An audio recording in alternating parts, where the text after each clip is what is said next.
What's up, chefies? Today I'm going to be doing a play on Hoppin' Johns. Hoppin' Johns is always black eyed peas with collard greens, but I'm going to be doing a black kale or dinosaur kale, and I'm using vegetable stock and some shallots, and then I'm gonna do some rockfish with that, and I think I'm gonna do like a smoked paprika, or maybe I'll do a barbecue.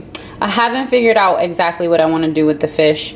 I will come back to that once I know for sure, but I'm gonna get this started. I have a special guest coming today, and she's a pescatarian, so I hope you guys like this episode. Ooh. So as you can see, I'm only lightly sweating everything since it's going to boil or simmer in some vegetable stock. I'm also gonna add some liquid smoke to it. Usually I would add meat, but since she's pescatarian, there's gonna be no meat, but I wanna add the flavor. So you don't wanna cook the vegetables since they're gonna be simmering in a broth, otherwise they'll be soggy. So I like the texture where it's at. I'm just gonna add the vegetable stock and the liquid smoke. So I've added the fresh thyme. This is the liquid smoke I'm gonna be adding. And then I'm just gonna let this simmer for about 10 minutes, and then I'm just gonna turn it off so that the flavors can just sit in there. Ooh. Okay, and for the rockfish, I'm going to marinate it with, I put a mesquite pepper rub on it, and then I'm gonna do some shallots, orange juice and orange zest, fresh rosemary, oregano, and of course, garlic. So that's the marinade for the rockfish. And because my guest is a vegan, I'm going to make a strawberry vegan tart, and for the crust I'm using almond flour, all-purpose, gluten-free baking powder. We have sugar, coconut oil, vanilla extract, and for the filling I'm going to be using cashews with coconut milk. This is a coconut milk yogurt alternative, vanilla flavored, and then the strawberries with some lemon juice and lemon zest. So a vegan, gluten-free strawberry tart for dessert coming up. This recipe actually calls for the sugar to be powdered, so I took it and put it in the blender and made it into powder. Getting the dough ready for this vegan strawberry tart. This is what the dough looks like once all of the ingredients are added. And now I'm just gonna form this into a disc and put it in the fridge for a minimum 30 minutes. And then I'm gonna start making the filling. Vegan strawberry tart coming up. Okay, so I actually had the pie dough in the fridge for about an hour or two.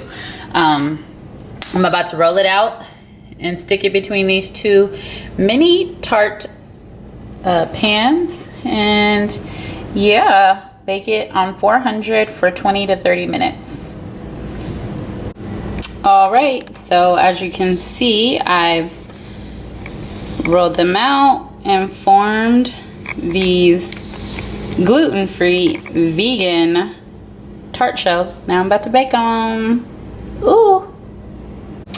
Okay, chefies, so I let these bake for 30 minutes on 400 degrees, and I'm gonna let them cool, and then I will fill them with that cashew coconut cream and the macerated strawberries.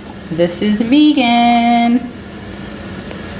Okay, so I saw this cherry wine today, so I'm gonna make a cherry wine blood orange spritzer for my guest.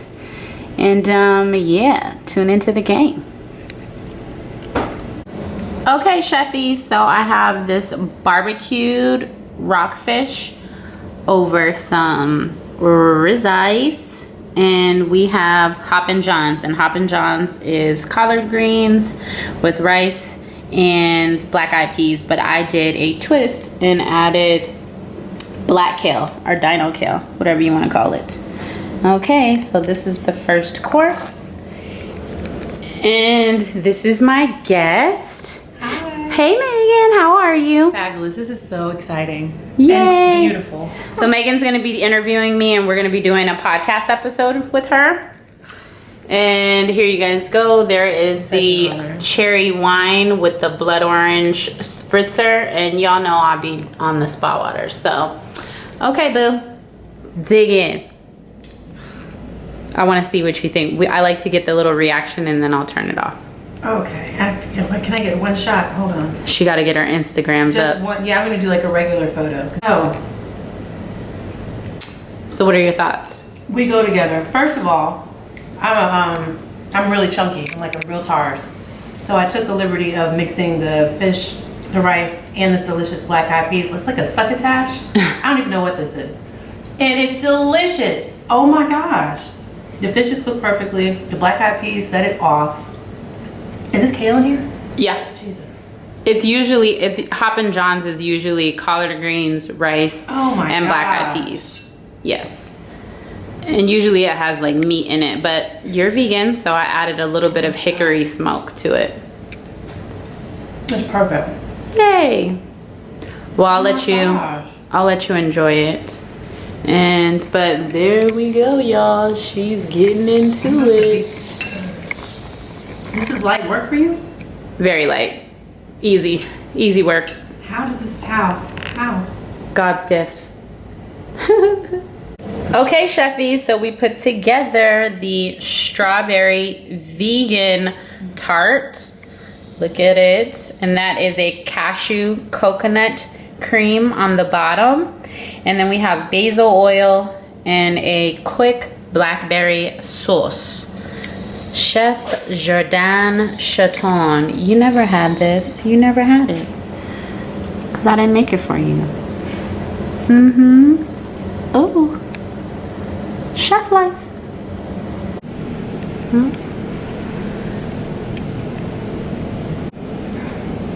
Wait, it wasn't recording this whole time.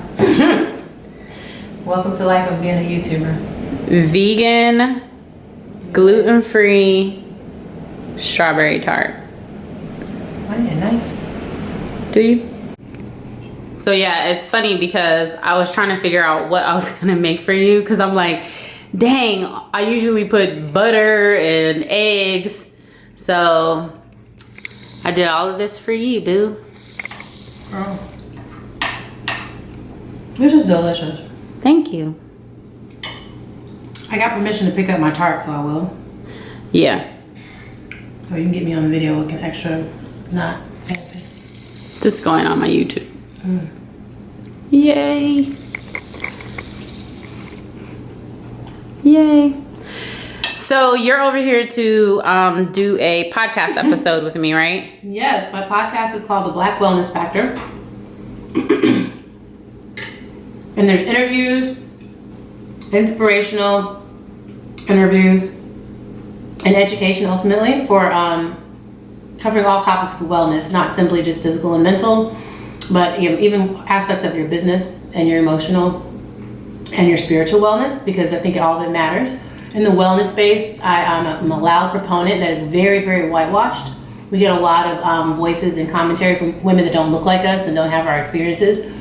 And we live in very marginalized communities, and we experience things differently. Our communities are different. Even our access to wellness options are different. And I want to just be a catalyst to have that kind of conversation about those topics, and bring to light and bring to surface other women, especially, but men too, sometimes. Kind of. Right? A little bit. Little bit. That are doing their best as well. We leave a space on the side for them. Yeah, a little bit. But there are a lot of Black women of color that are out here pushing and advocating for wellness, like Jourdan. And why not just be another voice in a sea of whiteness, essentially, and talk about that? We deserve, and your representation matters, and we deserve to have these kind of conversations because we deserve to prioritize ourselves. And that's essentially what wellness is: making sure you're living your best life so that you can help, improve the life of other people and communities around you. So my website is right up your alley then. Absolutely. The irony. We didn't plan this. You're cooking all this this amazing food. Thank you. So it's a perfect mesh. Thank you so much for this opportunity and the interview time. But yeah, this is perfect. It's an absolute mesh. Yay. I thought it was a barbecue fish over this delicious bed of rice with like a black-eyed peas, succotash, something. I know it had kale in it, and it was damn outstanding. I ate every single thing. I almost slurped the bowl. And now, while we're about to kick off this fabulous interview, she has baked me a delicious dessert. It is a vegan tart with this vegan-esque, like a Cool Whip with mint and blackberries. It tastes like they were dusted by angel tears. They don't taste like regular, not blackberries, blueberries. And then strawberries. So we'll have Chef Jourdan break down the exact details of what we just inhaled. But it was amazing. Thank you very much. You're welcome. So my chefies, right now we're also doing Meagan's podcast. So just so you know what's going on. So you all know what I cooked for her, but what I made was a barbecued rockfish with a play on Hoppin' John's, and Hoppin' John's usually is collard greens with rice and black-eyed peas. And instead of doing collard greens, I used black kale. There was celery, red bell peppers, shallots, garlic, fresh thyme, vegetable stock, and then I put a little bit of hickory smoke in it to balance out the flavors of the barbecued rockfish. Yeah, and then your tart, I was super excited about the tart, you guys, because it was vegan, and you never know how crusts are going to turn out that don't have actual dairy or egg in it. So I'm really happy. I might need to cook it 5 minutes less to give it a little less on the crispy side. But if we can let the coconut cashew creme soak into the crust, because it kind of turned out like shortbread, I think. So that's what it was. And then I put a basil oil on her plate along with some quickly sauteed blueberries, organic blueberries with just a little bit of sugar and made a blueberry syrup. So that's what we made. Outstanding. Yeah. All right, so let's jump right in. If you don't mind, thank you so very much, first of all, for agreeing to do this podcast. It was really, really special. And I feel very honored to be in your home and dining on your fabulous food. Thank you very much. So just tell the people a real brief history, which is now also listed on your brand new website, which we'll get to before the end of the interview. Congratulations. Thank you. A little bit about your journey to becoming a professional chef, because you have been a professional chef now for well over a decade. Yes. Yeah. Ooh, I'm old. Well over a decade.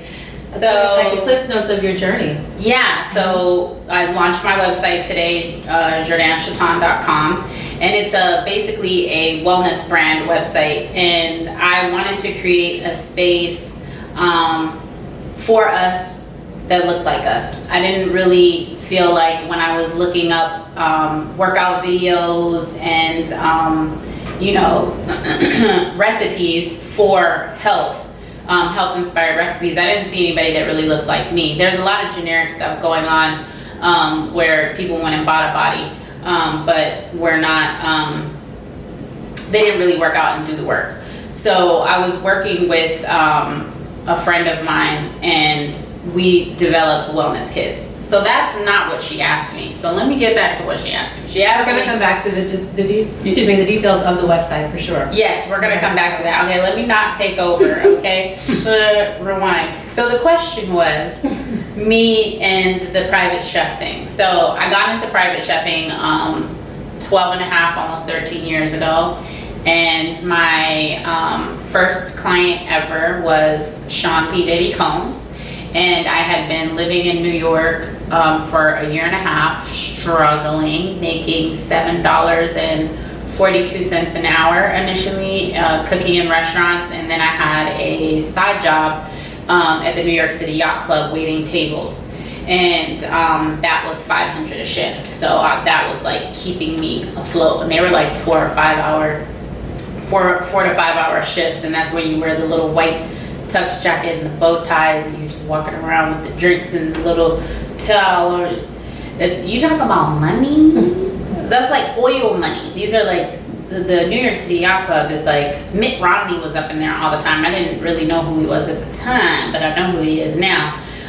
So those type of characters, and they like little brown girl, you know what I'm saying? They was tipping me extra just to look at me, you know what I'm saying?